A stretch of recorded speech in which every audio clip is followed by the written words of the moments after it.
ვფიქრობ, რომ ამ შისაც რაღაცა თავისი ზღვარი აქვს და რაღაცა ალბათ ფიქრობენ ისინი, რომ სადღაც არის ზღვარი, სადაც გადავლახავ და ისინი რაღაცა ტიპის გავლენას მოახდენენ. პირველ რიგში მე ვფიქრობ, რომ ეს იყო ძალიან კარგი ტესტი. ზოგადად ბიძინა ივანიშვილს რაღაცების დატესტვა კვლევები ხო წინასწარ უყვარს რაღაც ამბის შესახებ და შემდეგ გადაწყვეტილების მიღება. სავარაუდოდ ისინი ელოდებოდნენ, რომ მე ჩავარდებოდი ისტერიკაში, მოუწოდებდი ხალხს მხარდაჭერისკენ. ჩემი აზრით მობილიზაცია იყო ამიტომ ძალიან ბევრი, რომ ისინი ელოდებოდნენ იქ რაღაცა წარმოქმნილ აურზაურს, ხმაურს და ასე შემდეგ. მე ჯერ კიდევ 3 აპრილს მიწერია სტატუსი, რომ ველოდებოდი, რომ ისინი ჩემს სახში შემოვიდოდნენ და მართლა გულწრფელად მგონია, რომ არაფერი მოულოდნელი იმაში, რაც გუშინ იყო, არ იყო. რა იყო ჩემთვის მოულოდნელი, რისი ტირაჟირება ქართული ოცნების მხრიდან, რა ტიპის კუნთები მაჩვენეს. აი მაგალითად, წარმოვიდგინეთ, ჩემს არ მოვიდნენ საბას დეტალი, რაღაცა მეტი აქცენტი საბაზე, საბას ყველაზე მეტი ნივთის წაღება, იქ რაღაცა შიდა დეტალები იყო, შვილებზე აქცენტის გაკეთება და ის როდესაც ჩემთან ჩხრეკა მიდიოდა, უცებ პარალელურად ჩემ მეორე შვილთან დაიწყეს ჩხრეკა. ანუ მე მაინც მგონია, რომ ქართული ოცნება თიც მიქნევს და ამბობს, რომ იცით რატომ? იმიტომ რომ აი მოდი გულწრფელები ვიყოთ, რომ პრინციპში ამ ფონდებიდან ნანუკას ფონდია, რომელიც აგრძელებს მაინც მათთვის რაღაცა დისკომფორტის ნაკადაღების მიუხედავად ამ თანხების ამ რესურსის მობილიზებას ახდენ შენ და შესაბამისად ხა ცოტა მობეზრდათ რა. ანუ რაღაცას უყურეს და მიხვდნენ, რომ ეს დინება, ანუ ყველაზე მნიშვნელოვანი გუშინ საუბრობდით ჩვენ რა მეგობრები, რომ არც ბადრი პატარკაჩვილი ყოფილა უჭყო იმეც რომ იმედი დაარქვა, იმიტომ რომ ძალიან მნიშვნელოვანი ხელსაწყოა ადამიანის ცხოვრებაში იმედი. როცა ადამიანის იმედი გაქვს, როცა ვიღაცის რაღაცის სივრცის იმედი გაქვს, ანუ ძალიან მნიშვნელოვანი კომპონენტია და არც ბიძინა ივანიშვილი ყოფილა უჭყო, როდესაც ქველმოქმედებაზე დაამყრო მთელი თავისი ეს პოლიტიკური ამბავი. და ხა წარმოიდგინეთ, როდესაც არსებობს ადამიანის პლატფორმა, სადაც არის იმედიც და ქველმოქმედებაც, ანუ ამისი არსებობა არ უნდა ამ ადამიანს, იმიტომ რომ ზუსტად იცის რა შედეგი მოყვება, იმიტომ რომ ამაზე დგას ადამიანების განწყობა, მაგალითად სიტყვაზე პატიმრები, რომლებსაც ვიღაცის იმედი აქვთ, იციან, რომ რაღაც სიტყვაზე მათი მინიმალური კომფორტი. რა უნდა ესმოდეს მაყურებელს, რომ აქ საუბარია მინიმალურ კომფორტზე, რომ ბალანდა არ ჭამოს და მინიმალურ საჭიროებებზე, რომელიც პატიმას ჭირდება. თუმცა ეს რაღაცა განწყობას ხომ თუ ქმნით, რომ რაღაცა ყავთ გარედან ადამიანებს რა, მაგრამ რა არ მესმის, იცით, ანუ დღეს მაგალითად უნდა ვთქვა სიამაყით, რომ ადამიანის უცხო ქვეყანაში, სხვა ქვეყანაში მცხოვრები და თუ შეიძლება მის სახელდაგვარს დავასახელებ რა. ძალიან მნიშვნელოვანია, რომ ჩვენ ესეთი ადამიანები ვიცოდეთ. ეს არის სხვა ქვეყანაში მცხოვრები დავით ჯინჭარაძე, რომელმაც გააკეთა თავისუფლების ფონდი. ახალი ფონდი შექმნა დავით ჯინჭარაძე საჯაროდ უნდა უთხრა ტელევიზიითაც მადლობა. რატოა ეს მნიშვნელოვანი? იმიტომ რომ უცხოეთში ცხოვრობს და უწერია კიდეც რომ მე ვერავინ ვერ დამიყადაღებსო. და ადგება და ეხლა პირდაპირ უწერია რომ მე ჯარიმებს მოხმარდება ეს, იმიტომ რომ ადამიანები ფიქრობენ და სწორადაც ფიქრობენ რომ შეიძლება ეს რუსთაველზე ამან გავლენა მოახდინა ადამიანების რაოდენობაზე. აუცილებლად ეხლა რაღაც ადამიანები რომლებიც კრედიტებს იღებენ, რომ 5000 ლარი გადაიხადონ, რამდენ კრედიტს აიღებ, რომ ეს და ადამიანებს 4, 5 და 6, 5000 ლარიანი აქვს. შესაბამისად, რისი თქმა მინდა აი ამ დავითის პრეცედენტი და მაგალითით რომ ნანუკას დახურავ იქნება დავითი, დავით დახურავ იქნება სოფო, ანუ ვერ მიხვდნენ ესენი, რომ რაღაცა ერთ ადამიანზე ეს ყველაფერი არ დგას. უბრალოდ ხა ჩემ შემთხვევაში რა არის, იმიტომ რომ პლატფორმა დიდი მაქვს, გამომწერები ბევრი მყავს, მიცნობენ უკვე და რაღაცა ეს შემიძლია თამამად თქვა, რომ ერთ ძალიან ეფექტურ პლატფორმას გააქრობენ. შიში მაინც, ანუ შიშზეც იყო გათვლილი, ძალიან, რომ შენ შეგვეშინდებოდა. ძალიან. იმიტომ რომ წეგან ნიკად საუბრობდა ამაზე, როცა შენი არასრულწლოვანი შვილი, მაგალითად საბა, სახშია, ამ დროს შემოდიანი იქ მამა, რომელიც არის უკვე ასაკში, ამ დროს შემოდიანი, შეიძლება ამაზე იყო გათვლილი, რომ შენ დაფიქრდე, გიღირს თუ არა შენი ადამიანების ნერვიულობა, ეს ყველა. ნახეთ როგორ რაღაცა, ჯერ პირველ რიგში მინდა რომ აი ამ ნაწილში თან უპასუხო ქოცურ ამ რაღაც პროპაგანდას, რომ ამბობენ, რომ აი შენი საბას მამას გულისხმობენ ამ შემთხვევაში, რატო გიკვირს სახლში შესვლა? ვინ თქვა რომ მიკვირს? ან ვინ თქვა რომ არ ველოდებოდი, ან ვინ თქვა რომ ამაში რაღაც განსაკუთრებულია და აი ისინი რომ შემოსულიყვნენ, არ ვიცი სიმართლე რო გითხრათ, წინა წლებში ფონდების ხელმძღვანელებთან როგორ შედიოდნენ სახლებში, არ მახსენდება და არ ვიცი, პარალელი რომ გავავლო, რომ აი იქ სხვანაირად შევიდნენ და ჩემთან სხვანაირად შემოვიდნენ, რა ვიცი, მეგობრებო, 10 ადამიანი შემოვიდნენ, 5 სუსის თანამშრომელი იყო. სადარბაზოში 100 კაცი იდგა. ეხლა ჩემთან იარაღით რატომ უნდა შემოსულიყვნენ? ყაჩაღი მე არ ვიყავი და ქურდი, ხო, ჩვეულებრივად გავუღე კარი. ანუ ჟურნალისტთან და ფონდის ხელმძღვანელთან როგორ უნდა შევიდნენ 100 კაცი სუსის წარმომადგენლების და პროკურორის გარდა, რომელიც ციანიდის საქმის გარეწარი პროკურორის გარდა, რომელიც იყო ძალიან აგრესიული, განსაკუთრებით ჩემს შულთან მიმართებაში და იქ შელაპარაკება მოხდა კიდევაც. მარიამთან? არა, საბასთან. კი, მოხდა კიდე შელაპარაკება, იმიტომ რომ საბაში მოხდა ეს რას გულისხმობ? ტონს აუწია, იმიტომ რომ დღის წესრიგში დადგა საბას კომპიუტერის წაღება და საბამ თხოვა, რომ იქნება ჩემი კომპიუტერი არ წაიღოთ, საფინალო გამოცდები მაქვს და ესე ჩემზე გავლენას მოხდეს, ტექნიკურად უხსნიდა რომ აქვს და შეამოწმეთ თუ აქ რაც გინდათ ყველაფერს განახებთ წავშლით რა, ყველაფერს იზამო. იქნებ ეს არ წაიღოთ, იმიტომ რომ დამაზარალებს გამოცდების დროსო. და ძალიან უხეშად უპასუხა. უხეშად რო უპასუხა, მე გავბრაზდი ხა ამაზე და ვუთხარი, რომ თქვენ სახში სტუმრად ხართ მოსული, არასრულწლოვანი ბავშვია და ესემას ნუ ესაუბრებით. მე იმან მე უზრდელა და საბა ამაზე გაბრაზდა, იმიტომ რომ ციანიდის პროკურორი კაცი კი. ეს სახში არასრულწლოვან ბავშვთან ამ ტონალობაში საუბრობს. ხო, ანუ ძალიან არასწორ შელაპარაკებაში შევიდა მასთან, როდესაც საბა ძალიან შვიდ და წყნარად ელაპარაკებოდა და ესაუბრებოდა იმის თაობაზე, რომ თხოვდა უბრალოდ რომ კომპიუტერი, იმიტომ რომ გამოცდების ჭირდება არ წაიღო და ამას მოყვა საბას ხმაურიანი რეაქცია, საკმაოდ ძალიან ისეთი ემოციური შელაპარაკება იყო და სხვათა შორის აქვე უნდა აღვნიშნო, გადა ეს მე ძალიან გაბრაზდა ეს პროკურორმა ძალიან ისე ხმაურიან თუ პასუხა საბამაც მეც ჩავერთი ამ პროცესში რომ ხმაური იყო შემიძლია თამო თქვა. არ ვიცოდი ამ სახში მომხდარი. ხო, ეს დეტალი იყო, რაც ახლა წარმოიდგინა რომ ესე რომ ესაუბრები არასრულწლოვან ბავშვს, შვილს, ეს თავისთავად ჩემზე გავლენას მოახდენს. ზოგადად რომ იქ საბა არ ყოფილიყო, პროცესი სხვაგვარად წარიმართებოდა, იმიტომ რომ არ მივცემდი ტელეფონს და მაინტერესებს რას იზამდნენ რა. საბას ხო, ახლა საბა იქითგა რომ არ დაძაბეს. არა, ახლა იმიტომ რომ ნამდვილად არ მინდოდა რომ ჩემს არასრულწლოვან შვილს ენახა როგორ მართმევენ ტელეფონს. იმიტომ რომ მას იძულებს გავხდიდი რომ პროცესში ჩართული იყო და მე ამას არასოდეს არ ვიზამდი. თორე აი საბა რომ იქ არ ყოფილიყო, აი მაინტერესებს ხალი პროკურორი დილის 6 საათზე, თუ უბრალოდ დილის 9 საათზე 9:30-ზე გამოპრანჭული რომ დამადგა საგანგებოდ, რათან ხალი მაფრთხილებდა. ჩვენ ყველა ღონეს ვიხმართ.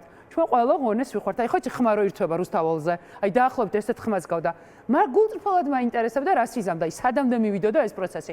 მაგრამ აქვე მინდა რომ უბრალოდ სიმართლე ვთქვა, იქვე მეორე პროკურორი იყო, რომელიც გულწრფელად შეწუხდა და ძალიან ცადა ამ სიტუაციის განეიტრალება. ანუ რისი თქმა მინდა, იცი იმის გარდა რა დიდი დავალება აქვს. იცი როგორ გადაწყვეტილებას ვერ იღებდნენ დამოუკიდებლად, ახლა მინდა რომ ძალიან ისეთი მარიამის სახში შევიდნენ ჩხრეკაზე, წარმოიდგინე რა პარადოქსია. და მარიამი არ გაჩხრიკეს და მარიამი არ აიყვანეს. ანუ შენ თუ იმ სახში შედიხარ. იყავი მე მარიამი რო ცდილობდა რომ თავის სახში. მაგრამ რატო იცი, იქვე გადაწყვეტილებას ვერ იღებდნენ, იმიტომ რომ ეს ხო დავალება გასცა დიდმა ბელადმა. რაღაც მე მაინც მგონია რომ ეს ირაკლი კობახიძის დაჟინებული მოთხოვნა იყო, იმიტომ რომ ჩემი ინფორმაცია იყო მაშინ, როდესაც მე მითხრეს რომ შემოსვლას აპირებენ და ფაქტია მართალი იყო, იმიტომ რომ განჩინება 1 აპრილით აქვთ აღებული და მე 3 აპრილს შემატყობინეს ეს თავის დროზე. მაშინ იყო ესეთი ინფორმაცია, რომ შიგნით ამბობენ, რომ ამის აუცილებლობა არ არსებობს და დღეს ახლა თქვენ ალბათ ჩემზე კარგად იცით, რომ რაღაცა უნდობლობის გამო ბიძინა ივანიშვილის კარზე ბევრი ადამიანი ჩაიხსნა და მთლიანად ეს ძალაუფლება ირაკლი კობახიძეს გადაეცა. ამ დეტალებს მნიშვნელობა ხო, თუმცა ივანიშვილთან ეს ყველა დეტალი იქნებოდა შეთანხმებული. შენ არ ხარ უბრალოდ ისეთი ადამიანი, რომელსაც შეუმჩნევლად შეუვარდებიან სახში, ჩაატარებენ ჩხრეკას. ძალიან ხმამაღალია შენი სიტყვა. და შესაბამისად რაც არ უნდა ეს კობახიძის დონეზე და ცხადია ეხლა გუშინ რომელი მე მგონი რატი მუჯირი წერდა ჩვენი კოლეგა თუ ვიღაც ოხრანკაო სუსე ოხანაშვილის დანიშვნის ამბავში რაც არ უნდა ეს იყოს კობახიძის და მისი ბიჭების განხორციელებული მაინც მგონია რომ ასეთი ხმაურიანი ჩხრეკის ამბავი ივანიშვილთან შეთანხმების გარეშე გამორიცხული იყოს რაღაცას ამბობდი მე მგონი ანუ ამის ჩემთვის მაინც ამშლანია დეტალს გავუსვათ ხაზი ყველაზე სასტიკი მაინც სისტემა გუშინ იყო მარიამ ბაჯელიძის მიმართ. წარმოუდგენელი. და ამიტომ ეს მინდა რომ ვთქვათ, იმიტომ რომ ფეხმძიმე 7 თვის ორსული და თან რა არის მაყურებელმა მინდა იცოდეს, არ ვიცი ალბათ იციან კიდევაც, მაგრამ შეიძლება არსებობდნენ ისეთები, ვინც არ იცის, რომ მარიამ ბაჯელიძის ყოფილი მეუღლე იყო სინამდვილეში ფორმალობა, სირცხვილე, რომელიც აღარ არსებობს, უკვე დიდი ხანია, აღარ ფუნქციონირებს. წარმოიდგინეთ, რომლის დამფუძნებელიც არის რამდენიმე ადამიანი, მე მგონი 7 თუ 9 ზუსტად არ ვიცი. ამ 7 თუ 9 ადამიანში შეარჩიეს 2, ვისთანაც ჩხრეკაზე შევიდნენ. ერთი ყოფილი ქმრის გამო შევიდნენ მარიამ ბაჯელიძესთან, ფეხმძიმე გოგოსთან, მცირეწლოვან ბავშვთან და მეორე შევიდნენ მარიამთან, რომელიც შემსრულთან, რომელიც გაცილებით დიდი ხანია ამ პროცესებთან დისტანცირებულია, ვიდრე სირცხვილი ან ფუნქციონირება შეაჩერა. ნანუკა, ერთი კითხვა მინდა დაგისვა, სულ არ მინდა ეხლა დამატებით დაგძაბო, მაგრამ რატომ მაქვს მე ასეთი მოლოდინი, რომ თუ პროტესტი ვერ გაჩერდება ამ ჭხრეკების და აი ამ ტერორის შემდეგაც შესაძლებელია დაგიჭირონ. აი სახელმწიფოს წინააღმდეგ განხორციელებული საბოტაჟი უცხოეთიდან დაფინანსებული, აი იმ პროკურატურის იმ განცხადების წაკითხვით ეხლა ტვინს აღარ დავიღლი და არც მაყურებელს აღარ დავღლი. ანუ რაღაცა საქმეს კერავენ, ამზადებენ, ისედაც ხო პროტესტი თუ ვერ გაჩერდა, რაღაც ნაჯახისებური გადაწყვეტილება ხდება, ხო საჭირო. რატომ მაქვს მე განცდა, რომ არ არის გამორიცხული დაგიჭირე? მეც ზუსტად ისევე ვამბობდი. შენც გაქვს? კი, დარწმუნებული ვარ, 100% დარწმუნებული. ნახეთ როგორი რაღაცაა, მე ზოგადად ოპოზიციას საყვედურობ, როდესაც მათეონები, რომ თქვენი სტანდარტი არ არის სწორხაზოვანი, როდესაც ერთის მხრივ მეუბნებით, რომ ეს არის რუსი, ბელორუსიისკენ მივყავარ დიქტატორია და მეორეს მხრივ მეუბნები, რომ არჩევნებს თუ დაგინიშნავს, დიქტატორს მიყვები, ანუ მწყობრი იყავი რა, ამ დიქტატორისგან დანიშნული არჩევნები შენ რას მოგცემს? იგივეს, რაც მოგცა მანამდე, ანუ ყოველ შემთხვევაში დიქტატორები ხელისუფლებას არ თმობენ არჩევნებით. ანუ მე ასე ვხედავ. ეხლა ნახეთ რატო ვავლებ ამ პარალელს. იმიტომ რომ ნებისმიერ შემთხვევაში არიკადრებს ეს სიტყვა ქართულ ოცნებასთან ისეთი უხერხულია, ანუ ყველაფერს იკადრებს. თუ გადაწყვიტავს და ჩათვლის რომ ეხლა ნანუკას დაჭერა არის საჭირო და ეფექტური რომ შედეგი მიიღოს, ნანუკას აუცილებლად დაიჭერს და ძალიან გააზრებულ ბრძოლაში ვარ შესული ინგა. ანუ მინდა ვთქვა რომ ოპოზიციის გარკვეული ლიდერებისგან განსხვავებით მე არ მაქვს ის მოლოდინები რომ ამას ვინმე არიკადრებს, იმიტომ რომ მე ხო ჟურნალისტი ვარ და წამყვანი ანუ გამორიცხულია ყველაფერს იკადრებენ, რაც მათთვის იქნება სწორი, ეფექტური და შედეგის მიცემა. ამიტომ მე ვარ ძალიან გააზრებულ ბრძოლაში. ეს ზუსტად ვიცი რომ ეს შეიძლება იყოს. ეხლა ზუსტად ვიცი რომ უახლოეს 10 დღეში მე წამიყენებენ ბრალს. ხო, აი ეს როგორ გრძელდება, ეს უნდა მეკითხა ბოლოსკენ ჩვენი საუბრის, ანუ ნახეთ ყველა მგუშინდელი დღე როგორ განვითარდა. სიმართლე გითხრა, მე გუშინვე იმდენი პოლიციელი იყო, იქ სუსი პროკურატურა, მოკლედ ეს ფორმიანები თუ უფორმოები, რომ მე გუშინვე მქონდა ეს მოლოდინითა რომ გაიწელა საათებში, რომ დღესვე ხო არ უპირებენ თქო დაკავებას. აი ჩატარდა გუშინდელი ჭხრეკა, ყველაფერი ნახა, ეხლა რა დრო, რას ელოდები და რა გითხრეს იქ შემოსულებმა იმ ადამიანებმა. ნახეთ როგორ რაღაცა პირველ რიგში მოლოდინებთან დაკავშირებით მინდა გიპასუხოთ რომ მე ველოდები რომ ეხლა წამიყენებენ ბრალს უახლოეს 10 დღის მანძილზე, ალბათ 2 კვირის მანძილზე, დიდხანს არ გაწელავენ, იმიტომ რომ მე იმდენად დარწმუნებული ვარ რომ პროცესი არ ჩაქრება პროტესტი, საპროტესტო მუხტი რომ აქედან გამომდინარე ზუსტად მოუწევთ რა მოქმედება მოუწევთ მათ. შემდეგ დააკვირდებიან კიდე ეს ბრალის წარდგენა რა გავლენას მოახდენს, როგორ ანუ ყველაზე მთავარი ხო რა არის, რომ ადამიანებმა უნდა იცოდნენ, რომ ეს ყველაფერი ხდება მათ დასაშინებლად. შესაბამისად, მათ რეაქცია უნდა იყოს, რომ არა, არ მეშინია ისევე როგორც ჩემი პასუხია, რომ მე ხო ვიცი რომ ეხა ამბობენ, რომ გაჩერდი რა. აი შეხედე ეხა ჩერკაზეზეც შემოვედი და გაჩერდით. მე ვეუბნები რომ არ გავჩერდები. შანსი არ არის, ანუ მე რომ გავჩერდეს საკუთარ თავ მე ვეღარ გავაგრძელებ, მე ვეღარ დავიზნებ, ვეღარ გავიყანო, საკუთარ თავთან თანაცხოვრებას ვეღარ გავაგრძელებ. ანუ მე მეუბნებია რომ ნანუკა აღარ იყო.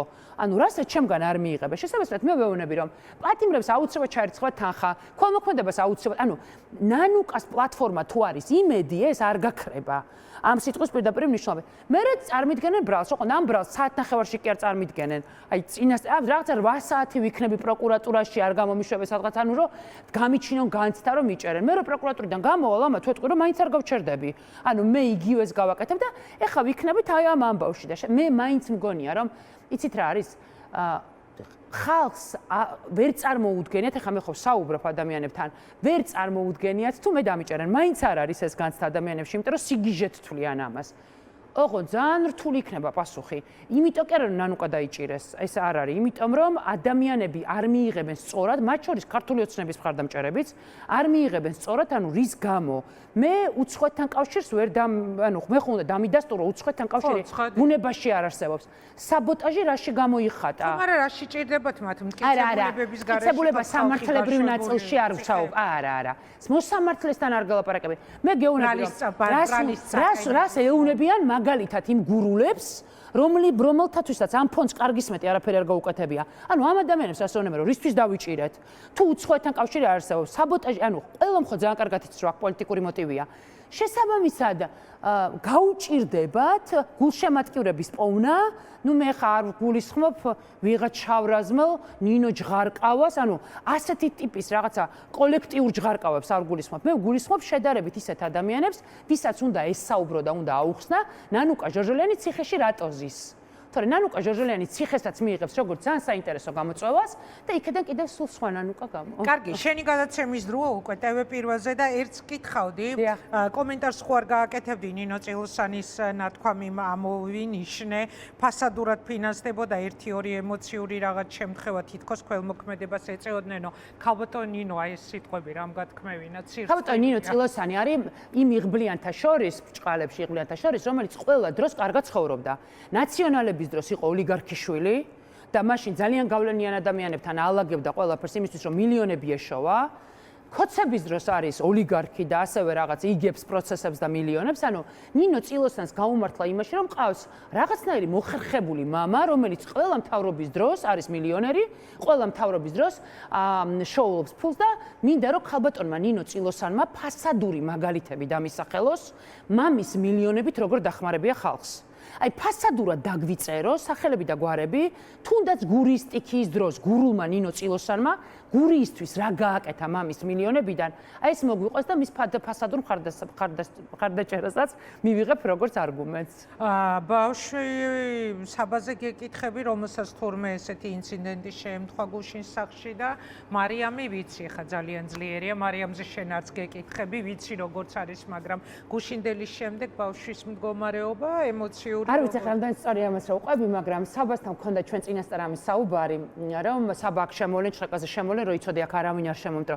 ამ საბას უხსნი რომ ეს პოლიციელი კაი ტიპია და უხსნი რომ პოლიციელი ძალიან მნიშვნელოვანია და ხა აქ შემოვლენ თუ ხო უნდა აუხსნა რომ აქ რატო შემოდიან თუ კაი ტიპები, რომ მის მაინც სუბიექტური აღქმა შენ სახში რომ შემოდის უკვე ცუდი გონია და გუშინ როდესაც მოვიდნენ ესენი ძალიან ზრდილობიანად მიესალმა, ძალიან ზრდილობიანი კომუნიკაცია ჰქონდა ყველასთან, იქ რაღაცებს ელაპარაკებოდა. სუსის თანამშრომელი საბა მოიცნო, იქ ნაკლები კომუნიკაცია ჰქონდა. აქ ორი ადამიანი იყო შედარებით ისეთი, ვისთანაც შეიძლება და კონტაქტი და იმდენად რომ მიკითხე იმათ თვალწინ, რომ კიდე გინდა თქო იურდილზე ჩაბარება თქო და დამიდასტურა რომ კიდე. აი ამ პროკურორმა რომ გააბრაზა ძალიან და ძალიან ცუდად ესაუბრა, ცოტა ემოციურად საბა აღელდა. და ეუნებოდა რომ მე თქვენ ხო დილიდან რა კარგად გესაუბრებით, ანუ ძალიან გულწრფელი და საყვარელი იყო. დილიდან კარი გაგიღეთ, როგორ კარგად გესაუბრებით და თქვენ ესე რატო იქცევით, ანუ გუში ვნახე იმედგაცრუებული საბა, რომელსაც ამდენი ხნის განმავლობაში უხსნით რომ პოლიციელი და ფორმიანი კაი ტიპია და უცებ საბა პირველად ცხოვრებაში შეეჩეხა ამას, რომ მე მგონი დედა ატყუებს და ყველა პოლიციელი და ფორმიანი კარგი ტიპი არ არის და დღეს მიყვება რომ მე მომეწონაო ეგ ფაქტიო ეს რაღაცა თავი ძლიერ პერსონად დაინახა ეტყობა და დღეს შედარებით უკეთესად, მაგრამ აუცილებლად უნდა ვთქვა ერთი ამბავი რა. საბას სკოლაში სწავლობს ერთ-ერთი მოსამართლის შვილი, ის ბავშვი არასრულწლოვანია და ამიტომ გვარს არ დავასახელებ. და დღეს მითხრეს რომ სკოლა ძალიან კარგად ექცეოდა, იქ ყველა დახვდა და ამხნევებდნენ და დღეს მეუბნება საბა რომ იციო იმის შვილიო განსაკუთრებით თბილად შემხვდაო გოგოა ის და განსაკუთრებით ყურადღებიანი იყო ჩემს მიმართ და ძალიან ავჩუყდი, იმიტომ რომ ეს შვილების ამბავი იმის მამა მოსამართლე ყავს და ეს ამბავი აი რაღაცა იმ ბავშვმა რომ ესე განიცადა და საბას პრობლემის მიმღებლობა ქონდა, აი როგორც ჩანს ამ ბავშვებზე ადამიანურ რაღაცებზე ეს მშობლები გავლენას ვერ ახდენს და მათი მემკვიდრეობა და მინდა რომ ასე დარჩეს რომ მოსამართლეს შვილი რომ საბას გულშემატკივრობს ამ ამბებში, მინდა რომ ეს არაფერმა არ შეცვალოს, იმიტომ რომ ხვალ მაინც არ ვიყოთ ნაცებად და ქოცებად დაყოფილი. იმედია, დიდი მადლობა. გადაგიხადო ნანუკა და მე შენთვის არაერთხელ მithქვამს, ეხლა კიდევ ერთხელ გავიმეორებ ამას, უზარმაზარ ტვირთს ეწევი და მთელი ეს პერიოდი წევდი უზარმაზარ ტვირთს, ნათქვამიც მაქვს მე შენთვის. არ ვიცი, არ ვარ დარწმუნებული, რომელიმე სხვა ადამიანი, მათ შორის მეც ამ ტვირთს ავწევდი თუ არა, ალბათ ვერა. და ამიტომ ბევრი მადლობა შენი გაკეთებული საქმეებისთვის, რომელიც ჩემთვის არ არის წილოსანისგან განსხვავებით საჩვენებელი ქველმოქმედება და მე ვიცი, რამდენად მძიმეა იმ ტვირთის აწევა. პროტესტამდე რასაც წევდი და შემდეგ კიდევ ამას დაემატა პროტესტის დროს დაპატიმრებული ადამიანები, მათი ოჯახები და მე მინდა გისურვო შენ წარმატებები, მხნეობა და კი მაქვს ცუდის მოლოდინი, მაგრამ მოდი მაინც იმედიანად დავუყავრო. ერთი რაც ზუსტად ვიცი და რისი პირობა შემიძლია დავდო არის ის, რომ ბიძინა ივანიშვილი ძალიან მალე დამარცხდება, ძალიან მალე და შესაბამისად მაგრად უნდა ვიყოთ.